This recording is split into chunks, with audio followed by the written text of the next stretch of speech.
হরে কৃষ্ণ। আজ ভারতী গোসাই এভাবেই কাঁদতে কাঁদতে সন্ধ্যা ঘনিয়ে এলো। তাই অতিথি হিসেবে আশ্রয় নেবেন বলে নদিয়া নগরে শশীমাতার গৃহে গেলেন। শশীমাতার দ্বারে গিয়ে ডাকছেন, মা মা, কেউ বাড়িতে আছো মা? ভারতী গোসাইয়ের কণ্ঠস্বর শুনে শশীমাতা বাইরে এসে বলছে, কে গো বাছা, কি ব্যাপার, কেন এই ভর সন্ধ্যায় এসেছো? ভারতী গোসাই বলছেন, মা আপনার বাড়িতে আজকে আশ্রয় নেব বলে এসেছি মা, দয়া করে যদি আজকে রাতটুকু থাকতে দেন তাহলে খুব ভালো হবে। ভারতী গোসাইয়ের কণ্ঠে এই বাণী শ্রবণ করে বুড়িমা রাগ করে বলছেন, আমি অতীত স্থান দেব না, অতীত স্থান দেব না, অতিথি দেয় দারুণ ব্যথায়, অতীত স্থান দেব না, অতীত স্থান দেব না, অতীত স্থান দেব না। ভারতী গোসাই বলছেন, মাগো এই ভর সন্ধ্যায় যদি অতীতকে আশ্রয় না দিয়ে তাড়িয়ে দেন তাহলে অমঙ্গল হবে মা,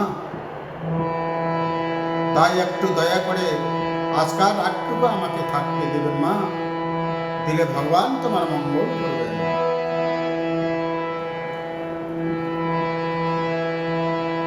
তাই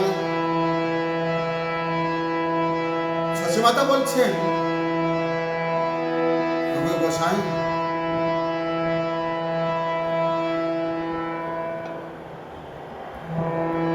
আমি আপনাকে আশ্রয় দিতে পারবো না বাবা, আমাকে মাফ করবে।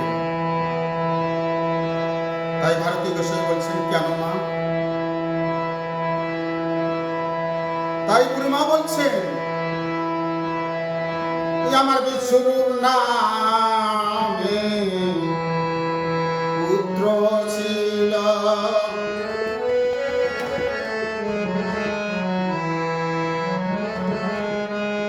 বিশ্বরূপ নামে পুত্র ছিল,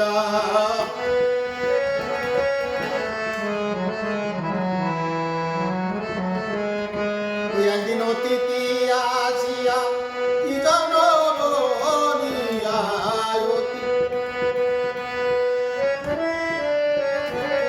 অতিথি আসিয়া কি জানো বলিয়া, সন্ন্যাসী করিয়া নিল রে,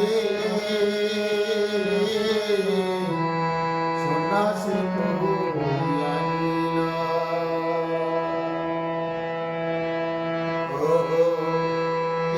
আশ্রয় আমি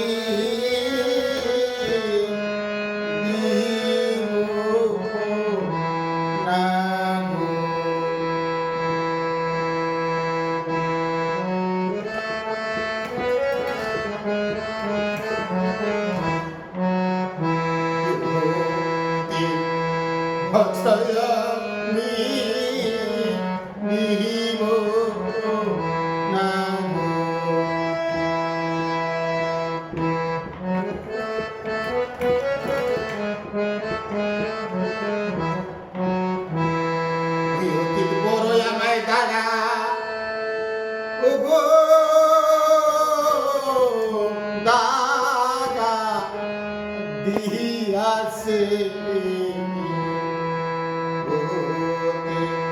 আশ্রয় আমি